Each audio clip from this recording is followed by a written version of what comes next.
आपल्यासोबत भास्कर जाधव आपण त्यांच्याशी बातचीत करूया।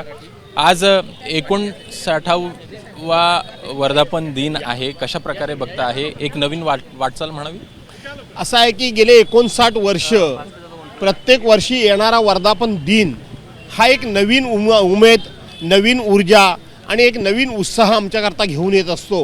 आणि त्याच प्रकारे यंदाचा हा 59वा हा शिवसेनेचा वर्धापन दिन आहे।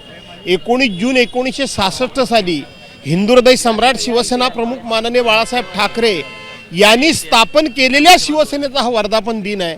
त्यामुळं निश्चितपणे आजच्या उद्धव साहेबांच्या भाषणानं आम्हाला एक नवीन ऊर्जा मिळेल। दुसरीकडे पाहायचं तर राज ठाकरे आणि उद्धव ठाकरे हे कुठेतरी एकत्र यावे यासाठी कार्यकर्त्यांची देखील इच्छा आहे, कशा प्रकारे बघता या? असं आहे की या दोन भावांनी, या दोन पक्षनेत्यांनी, ह्या दोन पक्षांनी एकत्र यावं, हे ज्या वेळेला राजसाहेब पहिल्यांदा म्हणाले की महाराष्ट्राच्या हितापुढे आमची भांडणं खूप छोटी आहेत, त्या दिवशी पहिल्या दिवशी मी ही प्रतिक्रिया दिलेली आहे। त्यांनी एकत्र यावं म्हणून। अर्थात हे सगळे गोष्टी ह्या नियतीच्या मनामध्ये असतील त्याप्रमाणे घडेल। पण एकनाथ शिंदे देखील प्रयत्न करतात राज ठाकरेंना सोबत। मी सांगितलं ना, जे नियतीच्या मनामध्ये असेल ते घडेल।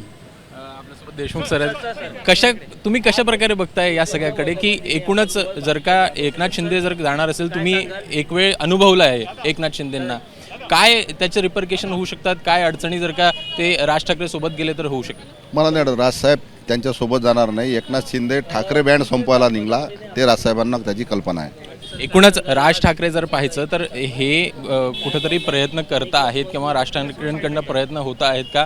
कार्यकर्त्यांची इच्छा आहे, कार्यकर्त्यांची इच्छा आहे आणि कार्यकर्त्यांची इच्छा होते त्याला निश्चितपणे ते यश प्राप्त होईल। धन्यवाद बातचीत केल्याबद्दल। तर एकूणच पाहायचं तर कुठेतरी ह्या सगळ्या वर्धापन दिनानिमित्त ज्या युतीच्या चर्चा आहेत त्या देखील होताना पाहायला मिळतात आणि त्याच प्रकारे भाष्य जे आहे ते नेत्यांकडनं देखील होताना दिसत आहे। कॅमेरामॅन गजानन बाळपूरकरसह अभिषेक फळ, एबीपी माझा, मुंबई। एबीपी माझा, उघडा डोळे बघा नीट।